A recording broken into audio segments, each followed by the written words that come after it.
পৃথিবীতে কোনো সফলতাই নাই যে সফলতার আগে ব্যর্থতা নাই। পৃথিবীর মধ্যে কোনো ফুলের উপহার নাই যে ফুলের আগে কাঁটার ব্যথা সহ্য করতে হয় না। যত দুঃখ আসবে জীবনে, আমার একটা কথা মনে রাখবেন, যত ধরনের দুঃখ কষ্ট আসুক, মনে রাখবেন আপনার সফলতার সময়, আপনার পাওয়ার সময়, আপনার নিয়ামত অর্জনের সময় খুব কাছে চলে আসছে, খুব কাছে চলে আসছে, খুব কাছে চলে আসছে। মনে রাখবেন ভাইয়েরা, পৃথিবীতে নবী রাসূলের মতো আল্লাহর কাছে প্রিয় তেমন কোনো বান্দা নাই। আর প্রত্যেকটা নবী রাসূলের জীবনী পড়ে দেখেন, কষ্টের মধ্যে দিয়ে গিয়েছে, দুঃখের মধ্যে দিয়ে গিয়েছে। কথা বলেন ঠিক কিনা? মাথায় টেনশন থাকলে আর কোনো সুখ থাকে? ভালো জিনিসও খারাপ লাগে, কারণ মানুষের মেন্টাল মন মেজাজ ঠিক না থাকলে ভালো জিনিসও কি লাগে? খারাপ লাগে। আর যদি মন মেজাজ ভালো থাকে, তখন এলাক টঙের চায়ের দোকানও চাটা খাইতে মজা লাগে। আমরা সবাই মনে করি সুখে থাকার জন্য টাকার দরকার, সম্পদের দরকার। সুন্দর একটা জীবনের জন্য টাকার দরকার, সম্পদের দরকার, বাড়ির দরকার, গাড়ির দরকার। এবার সেই জিনিস অর্জন করার জন্য যা যেমনে পারে তেমনি ইনকাম করা শুরু করছে। কিন্তু বড় মজার বিষয় কি জানেন? একটা সময় গিয়ে ওই সম্পত্তিটাই তার দুঃখের কারণ হয়ে যায়। ছেলে মেয়ে পর্যন্ত মা বাবাকে ঘর থেকে বের করে দিচ্ছে। তখন বাবা চিন্তা করে, কিরে এই সম্পত্তি আমি কামাইছি তো সুখে থাকার জন্য, আজকে দেখি এই সম্পত্তি নিয়ে আমার ছেলে মারামারি, আমার মেয়ে মারামারি, আমার ছেলে মেয়ে মারামারি। ছেলে মেয়ে যদি অশান্তি থাকে, কোন মা বাবা তো শান্তিতে থাকতে।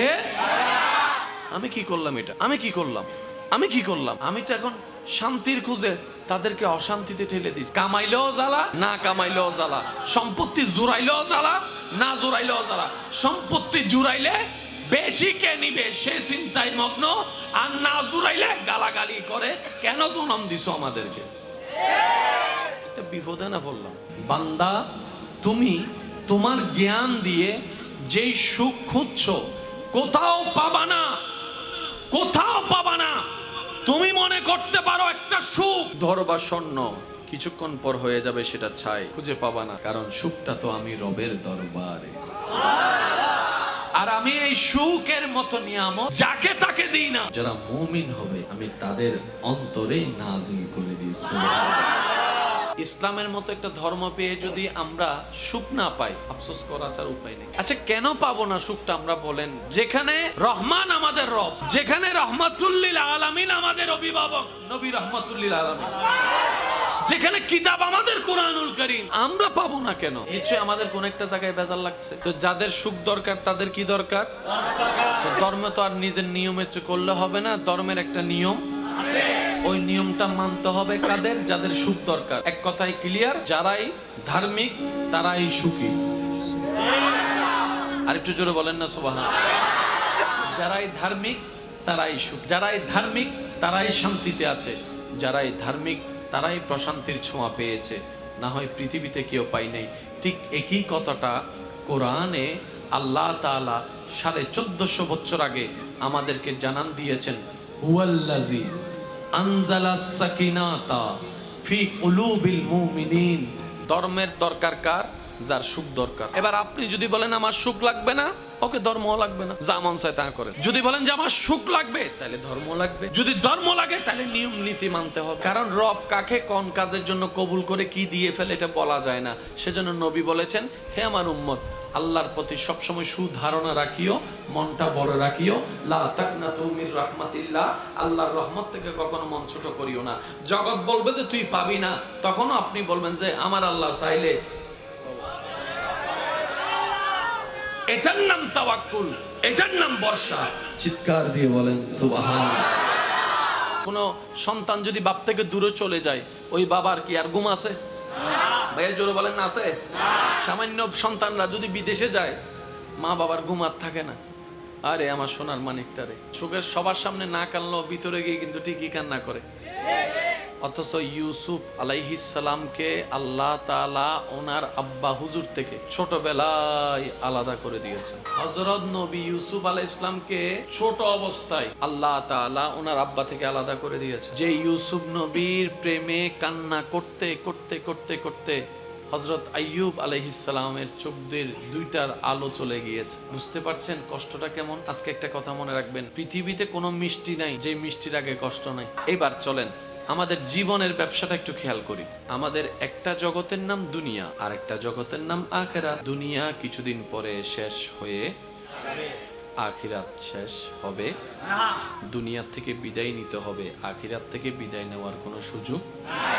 দুনিয়ার সুখ 2 দিনের, আখিরাতের সুখ অনন্তকালের। এবার আপনি আপনাকে, আমি আমাকে প্রশ্ন করি, উত্তর দেওয়ার দরকার নাই। এই জীবনকাল আমি আমার জায়গায়, আপনি আপনার জায়গায়। যা কিছু করেছি, যত পরিশ্রম করেছি, যত সহ্য করেছি, যত কিছু করেছি, আখিরাতের জন্য বেশি করছি না দুনিয়ার জন্য? যেটা কিছুদিন পরে শেষ হয়ে। বড় মজার বিষয় কি জানেন? এবার দেখেন, আমার কথা আপনারা একমত হতেও পারেন, নাও হতে পারেন, এটা আপনাদের ব্যক্তিগত ব্যাপার। তবে শুনে দেখেন, প্রত্যেকটা মানুষ যেই ধর্মেরই হোক, যেই মতেরই হোক, যেই নীতিরই হোক, যেই চিন্তারই হোক, সব মানুষের চাওয়া একটাই, দিন শেষে একটু সুখে থাকা, একটু শান্তিতে থাকা। মুরব্বীদেরকে জিজ্ঞেস করেন, যারা একসময় এই এলাকায় রাজত্ব করেছিল, যাদের দাপটে কেউ কথা বলতে পারে নাই, আজকে যখন উনি বেড রেস্টে রোগী হয়ে গিয়েছেন, ওনাকে জিজ্ঞেস করেন, দাদা আপনি এখন জীবনে কি চান? এখন চাওয়ার মতো আর কিছুই নেই, পাওয়ার মতো কোনো কিছুই নেই। জীবন তো আমাদের, সূর্যটা তো জীবন সূর্য অস্তমিতের দিকে যাচ্ছে, এখন বেশি কিছু চাওয়ার নাই। ওই নাতি নাতনির চেহারাটা একটু দেখবো, তারা একটু খেলাধুলা করবে, আমার সাথে 2 মুঠো ভাত খাবে, একটু সুখে শান্তিতে তাদের সাথে খেলে জীবনটা কাটাইতে পারলেই বাস হয়ে যাচ্ছে। এখন আমার কোনো নতুন করে চাওয়া নাই, নতুন করে পাওয়া নাই। তাহলে দেখেন, যেই সুখ শান্তির জন্য জায়গা কামাইলাম, সেই সুখ শান্তিটাই নষ্ট করলো জায়গা। আপনাদের এলাকায় নাই মনে হয়? যখন সেকা খাইয়া বেকা হয়, দোষ দিয়ে আল্লাহরে। সেকা খাইয়া বেকা হইলে দোষ দিয়ে আল্লাহরে, ব্যবসায়ী লস হলে দোষ দিয়ে আল্লাহরে, পরীক্ষায় ফেল করলে দোষ দিয়ে আল্লাহরে।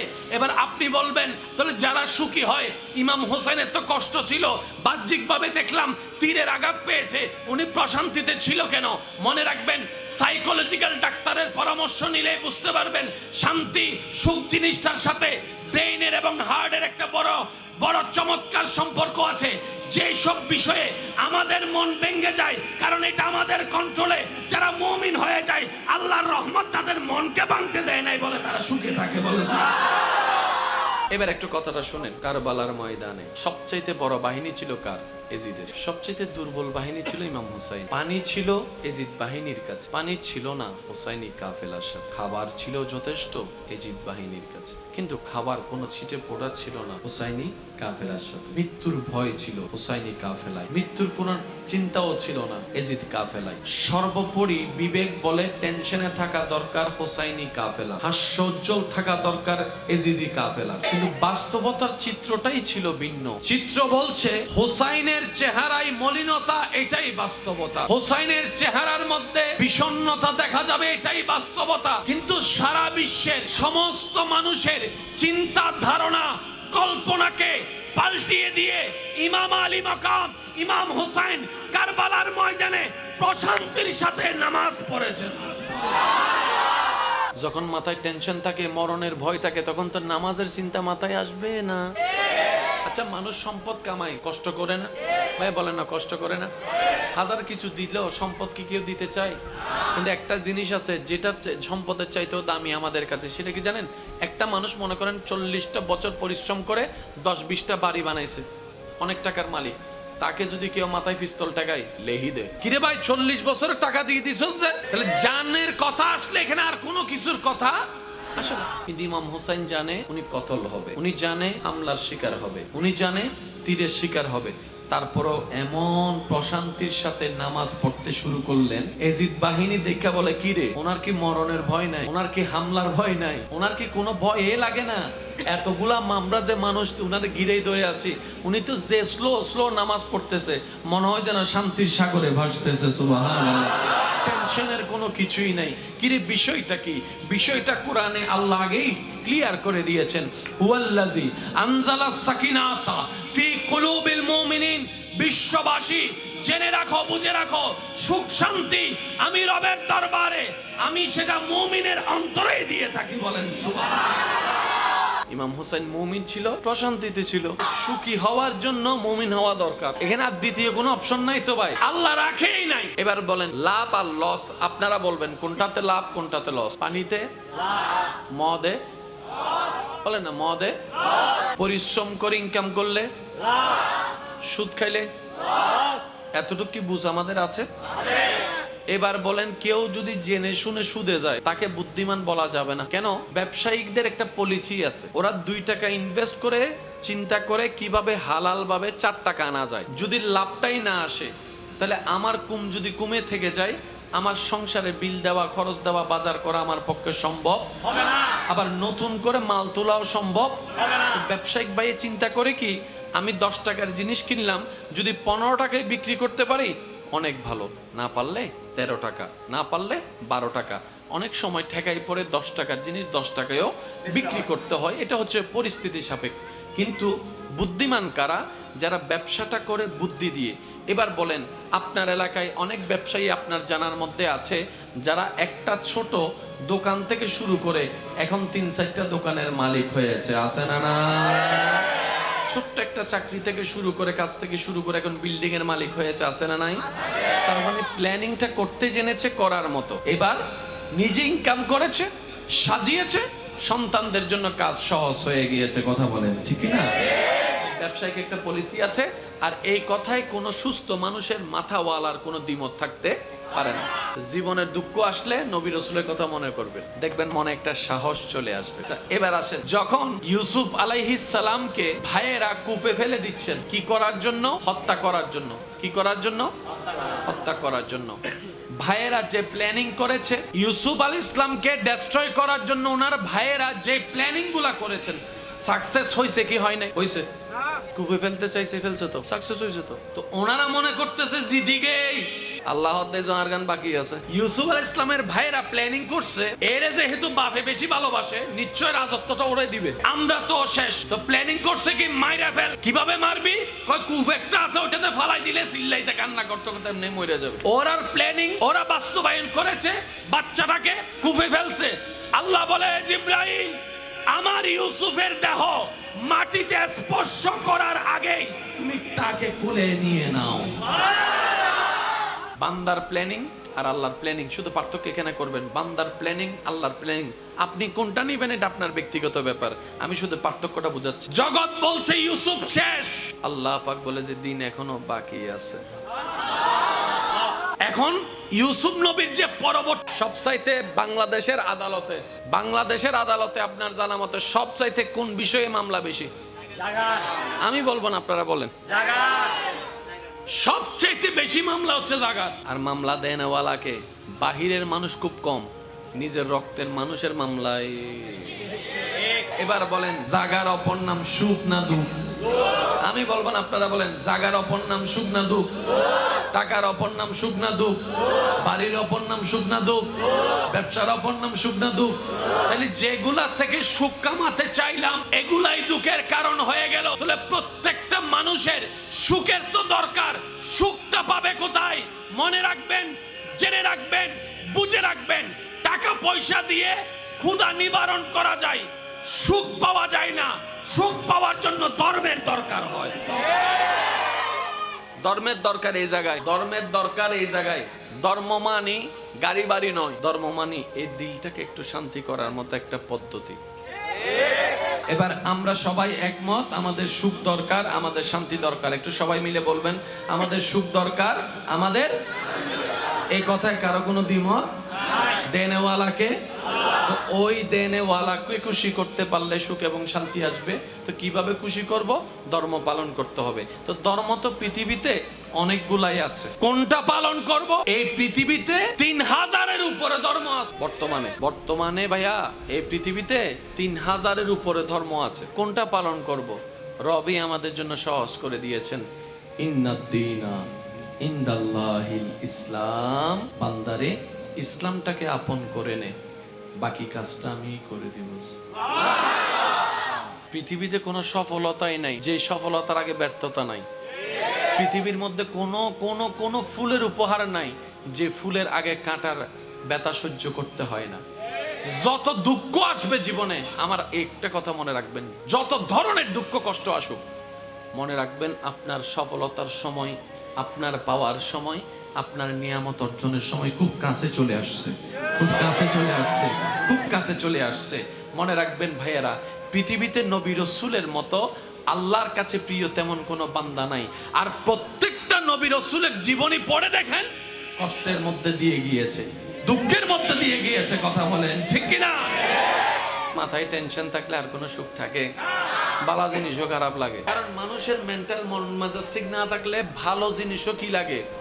খারাপ লাগে। আর যদি মন মেজাজ ভালো থাকে, তখন এলাক টঙের চায়ের দোকানও চাটা খাইতে মজা লাগে। আমরা সবাই মনে করি সুখে থাকার জন্য টাকার দরকার, সম্পদের দরকার। সুন্দর একটা জীবনের জন্য টাকার দরকার, সম্পদের দরকার, বাড়ির দরকার, গাড়ির দরকার। এবার সেই জিনিস অর্জন করার জন্য যা যেমনে পারে তেমনি ইনকাম করা শুরু করছে। কিন্তু বড় মজার বিষয় কি জানেন? একটা সময় গিয়ে ওই সম্পত্তিটাই তার দুঃখের কারণ হয়ে যায়। ছেলে মেয়ে পর্যন্ত মা বাবাকে ঘর থেকে বের করে দিচ্ছে। তখন বাবা চিন্তা করে, কিরে এই সম্পত্তি আমি কামাইছি তো সুখে থাকার জন্য, আজকে দেখি এই সম্পত্তি নিয়ে আমার ছেলে ছেলে মারামারি, আমার মেয়ে মেয়ে মারামারি, আমার ছেলে মেয়ে মারামারি। ছেলে মেয়ে যদি অশান্তি থাকে, কোন মা বাবা তো শান্তিতে থাকতে। আমি কি করলাম? এটা আমি কি করলাম?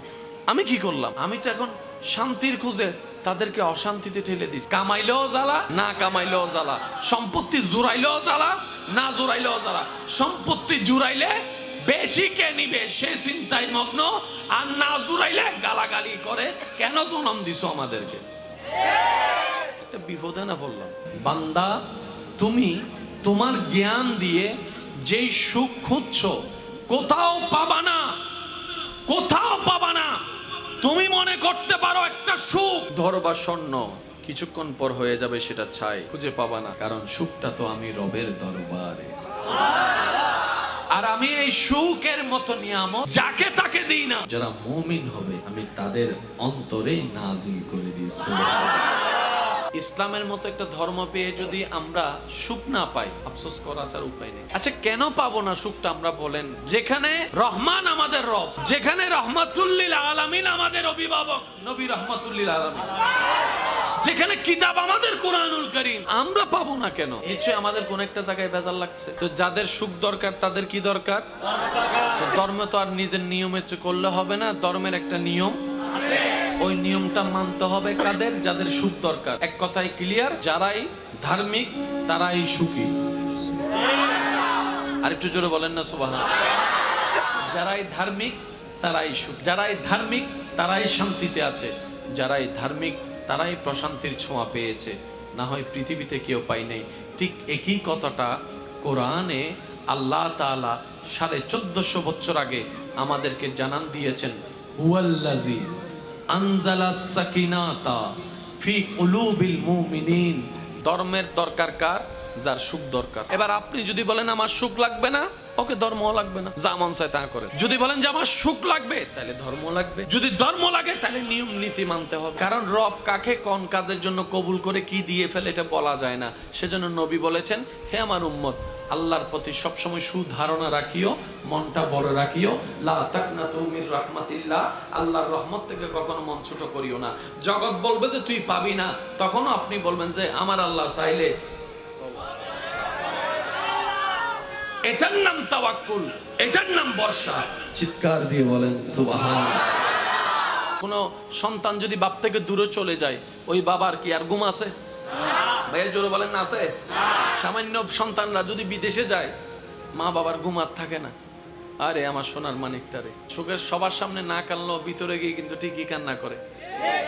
অথচ ইউসুফ আলাইহিস সালামকে আল্লাহ তাআলা ওনার আব্বা হুজুর থেকে ছোটবেলায় আলাদা করে দিয়েছেন। হযরত নবী ইউসুফ আলাইহিস সালামকে ছোট অবস্থায় আল্লাহ তাআলা ওনার আব্বা থেকে আলাদা করে দিয়েছেন। যে ইউসুফ নবীর প্রেমে কান্না করতে করতে করতে করতে হযরত আইয়ুব আলাইহিস সালামের চোখ দিয়ে দুইটার আলো চলে গিয়েছে। বুঝতে পারছেন কষ্টটা কেমন? আজকে একটা কথা মনে রাখবেন, পৃথিবীতে কোনো মিষ্টি নাই যে মিষ্টির আগে কষ্ট নাই। এবার চলেন আমাদের জীবনের ব্যবসাটা একটু খেয়াল করি। আমাদের একটা জগতের নাম দুনিয়া, আর একটা জগতের নাম আখিরাত। দুনিয়া কিছুদিন পরে শেষ হয়ে আখিরাত শেষ হবে না, দুনিয়া থেকে বিদায় নিতে হবে, আখিরাত থেকে বিদায় নেওয়ার কোনো সুযোগ নাই। দুনিয়ার সুখ 2 দিনের, আখিরাতের সুখ অনন্তকালের। এবার আপনি আপনাকে, আমি আমাকে প্রশ্ন করি, উত্তর দেওয়ার দরকার নাই। এই জীবনকাল আমি আমার জায়গায়, আপনি আপনার জায়গায়, যা কিছু করেছি, যত পরিশ্রম করেছি, যত সহ্য করেছি, যত কিছু করেছি, আখিরাতের জন্য বেশি করছি না দুনিয়ার জন্য? যেটা কিছুদিন পরে শেষ হয়ে।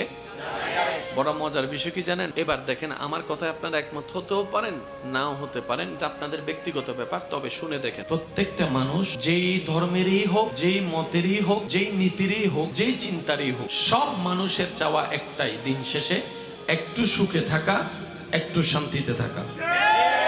মুরব্বীদেরকে জিজ্ঞেস করেন, যারা একসময় এই এলাকায় রাজত্ব করেছিল, যাদের দাপটে কেউ কথা বলতে পারে নাই, আজকে যখন উনি বেড রেস্টে রুগী হয়ে গিয়েছেন, ওনাকে জিজ্ঞেস করেন, দাদা আপনি এখন জীবনে কি চান?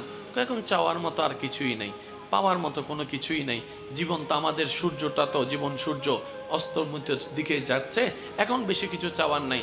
ওই নাতি নাতনির চেহারাটা একটু দেখবো, তারা একটু খেলাধুলা করবে, আমার সাথে 2 মুঠো ভাত খাবে, একটু সুখে শান্তিতে তাদের সাথে খেলে জীবনটা কাটাইতে পারলেই বাস হয়ে যাচ্ছে। এখন আমার কোনো নতুন করে চাওয়া নাই, নতুন করে পাওয়া নাই। তাহলে দেখেন, যেই সুখ শান্তির জন্য জায়গা কামাইলাম, সেই সুখ শান্তিটাই নষ্ট করলো জায়গা। আপনাদের এলাকায় নাই মনে হয়? যখন সেকা খাইয়া বেকা হয়, দোষ দিয়ে আল্লাহরে। সেকা খাইয়া বেকা হইলে দোষ দিয়ে আল্লাহরে, ব্যবসায়ী লস হলে দোষ দিয়ে আল্লাহরে, পরীক্ষায় ফেল করলে দোষ দিয়ে আল্লাহরে। এবার আপনি বলবেন, তাহলে যারা সুখী হয়, ইমাম হোসেনের তো কষ্ট ছিল, বাহ্যিকভাবে দেখলাম তীরের আঘাত পেয়েছে, উনি প্রশান্তিতে ছিল কেন? মনে রাখবেন, সাইকোলজিক্যাল ডাক্তারের পরামর্শ নিলে বুঝতে পারবেন, শান্তি সুখ জিনিসটার সাথে ব্রেইনের এবং হার্টের একটা বড় বড় চমৎকার সম্পর্ক আছে। যেই সব বিষয়ে আমাদের মন ভেঙে যায়, কারণ এটা আমাদের কন্ট্রোলে, যারা মুমিন হয়ে যায়, আল্লাহর রহমত তাদের মনকে ভাঙতে দেয় নাই বলে তারা সুখে থাকে বলে। এবার একটু কথাটা শুনেন, কারবালার ময়দানে সবচাইতে বড় বাহিনী ছিল কার? এজিদের। সবচাইতে দুর্বল বাহিনী ছিল ইমাম হুসাইন। পানি ছিল এজিদ বাহিনীর কাছে, পানি ছিল না হুসাইনি কাফেলার সাথে। খাবার ছিল যথেষ্ট এজিদ বাহিনীর কাছে, কিন্তু খাবার কোনো ছিটে পড়া ছিল না হুসাইনি কাফেলার সাথে। মৃত্যুর ভয় ছিল হুসাইনি কাফেলায়, মৃত্যুর কোনো চিন্তাও ছিল না এজিদ কাফেলায়। সর্বোপরি বিবেক বলে টেনশনে থাকা দরকার হুসাইনি কাফেলা, হাস্যোজ্জ্বল থাকা দরকার এজিদি কাফেলা। কিন্তু বাস্তবতার চিত্রটাই ছিল ভিন্ন। চিত্র বলছে হুসাইনের চেহারায় মলিনতা, এটাই বাস্তবতা। হুসাইনের চেহারার মধ্যে বিষণ্ণতা দেখা যাবে, এটাই বাস্তবতা। কিন্তু সারা বিশ্বের সমস্ত মানুষের চিন্তা ধারণা কল্পনাকে পাল্টিয়ে দিয়ে ইমাম আলী মাকাম ইমাম হুসাইন কারবালার ময়দানে প্রশান্তির সাথে নামাজ পড়েছেন। যখন মাথায় টেনশন থাকে, মরণের ভয় থাকে, তখন তো নামাজের চিন্তা মাথায় আসবে না। আচ্ছা, মানুষ সম্পদ কামায়, কষ্ট করে না? ভাই বলেন না, কষ্ট করে না? হাজার কিছু দিলেও সম্পদ কি কেউ দিতে চায়? কিন্তু একটা জিনিস আছে যেটা সম্পদের চাইতেও দামি আমাদের কাছে, সেটা কি জানেন? একটা মানুষ মনে করেন 40টা বছর পরিশ্রম করে 10-20টা বাড়ি বানাইছে, অনেক টাকার মালিক। তাকে যদি কেউ মাথায় পিস্তল টাকায় লেহি দেয়, কিরে ভাই 40 বছর টাকা দিয়ে দিছস যে, তাহলে জানের কথা আসলে এখানে আর কোনো কিছুর কথা আসে না। কিন্তু ইমাম হোসেন জানে উনি কতল হবে, উনি জানে হামলার শিকার হবে, উনি জানে তীরের শিকার হবে। তারপরও এমন প্রশান্তির সাথে নামাজ পড়তে শুরু করলেন। এজিদ বাহিনী দেখা বলে, কি রে, ওনার কি মরণের ভয় নাই? ওনার কি হামলার ভয় নাই? ওনার কি কোনো ভয় লাগে না? এতগুলা মামরা যে মানুষ উনার ঘিরেই ধরে আছে, উনি তো যে স্লো নামাজ পড়তেছে, মনে হয় যেন শান্তির সাগরে ভাসতেছে। সুবহানাল্লাহ। টেনশনের কোনো কিছুই নাই। কিরে, বিষয়টা কি? বিষয়টা কোরআনে আল্লাহ আগেই ক্লিয়ার করে দিয়েছেন। হুয়াল্লাযী আনজালাস সাকিনাতা ফি কুলুবিল মুমিনিন। বিশ্ববাসী জেনে রাখো, বুঝে রাখো, সুখ শান্তি আমি রবের দরবারে, আমি সেটা মুমিনের অন্তরে দিয়ে থাকি। বলেন সুবহানাল্লাহ। ইমাম হোসেন মুমিন ছিল, প্রশান্তিতে ছিল। সুখী হওয়ার জন্য মুমিন হওয়া দরকার, এখানে আর দ্বিতীয় কোনো অপশন নাই তো ভাই, আল্লাহ রাখেই নাই। এবার বলেন, লাভ আর লস আপনারা বলবেন কোনটাতে লাভ কোনটাতে লস? পানিতে লাভ, মদে লস। বলেন না, মদে লস। পরিশ্রম করে ইনকাম করলে লাভ, সুদ খাইলে লস। এতটুকু কি বুঝ আমাদের আছে? এবার বলেন কেউ যদি জেনে শুনে সুদে যায় তাকে বুদ্ধিমান বলা যাবে না। কেন?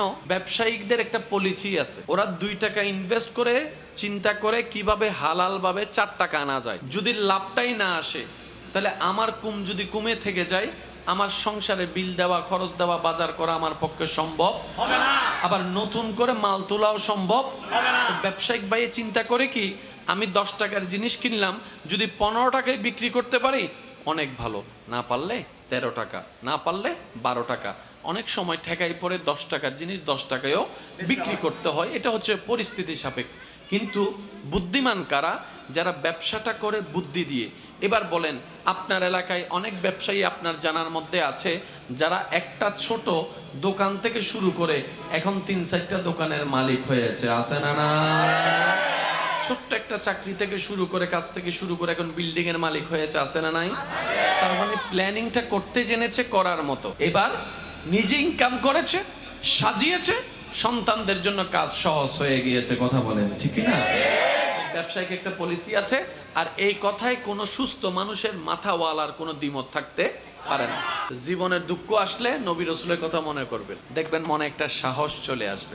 এবার আসেন, যখন ইউসুফ আলাইহিস সালামকে ভাইয়েরা কূপে ফেলে দিচ্ছেন, কি করার জন্য? হত্যা করার জন্য। কি করার জন্য? হত্যা করার জন্য। ভাইয়েরা যে প্ল্যানিং করেছে ইউসুফ আলাইহিস সালামকে ডেস্ট্রয় করার জন্য, ওনার ভাইয়েরা যে প্ল্যানিং গুলা করেছেন, সাকসেস হয়েছে কি হয় নাই? হয়েছে। কূপে ফেলতে চাইছে, ফেলছে তো, সাকসেস হয়েছে তো। তো ওনারা মনে করতেছে জিদিগেই আল্লাহ আর গান বাকি আছে। ইউসুফ আলাইহিস সালামের ভাইরা প্ল্যানিং করছে, এরে যেহেতু বাপে বেশি ভালোবাসে, নিশ্চয় রাজত্বটা ওরে দিবে, আমরা তো শেষ। তো প্ল্যানিং করছে কি, মাইরা ফেল। কিভাবে মারবি? কয় কূপ একটা আছে, ওটাতে ফালাই দিলে চিল্লাইতে কান্না করতে করতে এমনি মরে যাবে। ওরা প্ল্যানিং ওরা বাস্তবায়ন করেছে, বাচ্চাটাকে কূপে ফেলছে। আল্লাহ বলে, জিবরাইল আমার ইউসুফের দেহ মাটিতে স্পর্শ করার আগেই তুমি তাকে কোলে নিয়ে নাও। বান্দার প্ল্যানিং আর আল্লাহর প্ল্যানিং, শুধু পার্থক্য এখানে করবেন, বান্দার প্ল্যানিং, আল্লাহর প্ল্যানিং। আপনি কোনটা নিবেন এটা আপনার ব্যক্তিগত ব্যাপার, আমি শুধু পার্থক্যটা বুঝাচ্ছি। জগৎ বলছে ইউসুফ শেষ, আল্লাহ পাক বলে যে দিন এখনো বাকি আছে। এখন ইউসুফ নবীর যে পরবর্তী সবচাইতে বাংলাদেশের আদালতে আপনার জানা মতে সবচাইতে কোন বিষয়ে মামলা বেশি? আমি বলবো না, আপনারা বলেন। সবচাইতে বেশি মামলা হচ্ছে জাগার। আর মামলা দেনওয়ালাকে বাহিরের মানুষ খুব কম, নিজের রক্তের মানুষের মামলায়। এবার বলেন জাগার অপর নাম সুখ না দুঃখ? আমি বলবো না, আপনারা বলেন। জাগার অপর নাম সুখ না দুঃখ? টাকার অপর নাম সুখ না দুঃখ? বাড়ির অপর নাম সুখ না দুঃখ? ব্যবসার অপর নাম সুখ না দুঃখ? তাহলে যেগুলা থেকে সুখ কামাতে চাইলাম এগুলাই দুঃখের কারণ হয়ে গেল। তাহলে প্রত্যেকটা মানুষের সুখের তো দরকার, সুখটা পাবে কোথায়? মনে রাখবেন, জেনে রাখবেন, বুঝে রাখবেন, টাকা পয়সা দিয়ে ক্ষুধা নিবারণ করা যায়, সুখ পাওয়া যায় না। সুখ পাওয়ার জন্য ধর্মের দরকার হয়। ধর্মের দরকার এই জায়গায়, ধর্মের দরকার এই জায়গায়। ধর্ম মানি গাড়ি বাড়ি নয়, ধর্ম মানি এই দিলটাকে একটু শান্তি করার মতো একটা পদ্ধতি। এবার আমরা সবাই একমত, আমাদের সুখ দরকার, আমাদের শান্তি দরকার। একটু সবাই মিলে বলবেন, আমাদের সুখ দরকার, আমাদের। এই কথায় কারো কোনো দ্বিমত? দেনেওয়ালাকে, ওই দেনেওয়ালাকে খুশি করতে পারলে সুখ এবং শান্তি আসবে। তো কিভাবে খুশি করব? ধর্ম পালন করতে হবে। তো ধর্ম তো পৃথিবীতে অনেকগুলাই আছে, কোনটা পালন করব? এই পৃথিবীতে 3000-এর উপরে ধর্ম আছে বর্তমানে ভাইয়া, এই পৃথিবীতে 3000-এর উপরে ধর্ম আছে। কোনটা পালন করব? রবি আমাদের জন্য সহজ করে দিয়েছেন, ইন্নাদ-দীনা ইনদাল্লাহিল ইসলাম। বান্দারে ইসলামটাকে আপন করে নে, বাকি কাজটা আমি করে দিব।